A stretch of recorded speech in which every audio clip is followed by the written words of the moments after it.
Capacitor பேசிக் series டே 2. இன்னைக்கு நம்ம கெப்பாசிட்டர்ல என்னென்ன டைப்ஸ் இருக்குன்றத தான் பார்க்க போறோம். Electrolytic capacitor, ceramic capacitor, film capacitor, micro capacitor, trimmer capacitor, variable capacitor, super capacitor, இந்த மாதிரி நிறைய டைப்ஸ் இருக்கு. ஆனால் நம்ம சர்க்யூட்லாம் அதிகமாக யூஸ் பண்றது பார்த்தீங்கன்னா electrolytic capacitor, ceramic capacitor, film capacitor தான் யூஸ் பண்ணுவோம் அதிகமாக. இதில் என்னென்ன டைப்ஸ் இருக்குன்னு நம்ம பார்க்கலாம். எலக்ட்ரோலைட்டிக் கெப்பாசிட்டரில் 3 டைப்ஸ் இருக்கு. Aluminium electrolytic capacitor, tantalum electrolytic capacitor, niobium electrolytic capacitor. அடுத்தது பார்த்தீங்கன்னா செராமிக் கெப்பாசிட்டர். செராமிக் கெப்பாசிட்டரில் பார்த்தீங்கன்னா கிளாஸ் 1 கிளாஸ் 2னு 2 டைப் இருக்கு.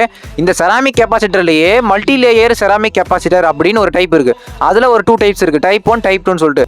ஃபிலிம் கெப்பாசிட்டரில் 3 டைப்ஸ் இருக்குது. Polyester film capacitor, polypropylene film capacitor, polystyrene film கெப்பாசிட்டர்னு. ஸோ இன்றைக்கான வீடியோ நம்ம என்னென்ன கெப்பாசிட்டர்லாம் இருக்குன்னு மட்டும் தான் நம்ம பார்த்துக்கிறோம். ஸோ நாளைக்கு நம்ம கெப்பாசிட்டர்னுடைய வேல்யூ நம்ம வந்து டீகோட் பண்ண போகிறோம். எப்படி நம்ம ரெசிஸ்டர் கலர் கோடை வச்சு அதனுடைய ஓம்ஸ் எவ்வளோ கண்டுபிடிச்சோமோ அதே மாதிரி கெப்பாசிட்டரை பார்த்து அதனுடைய வோல்டேஜ் அதனுடைய ஃபேரட் ரேட்டிங் எப்படி நம்ம கண்டுபிடிக்க போகிறோம். அதுக்காக நம்ம ஐடியா ஃபாலோ பண்ணிக்கோங்க. ஸோ நாளைக்கான வீடியோவில் பார்க்கலாம். தேங்க்யூ.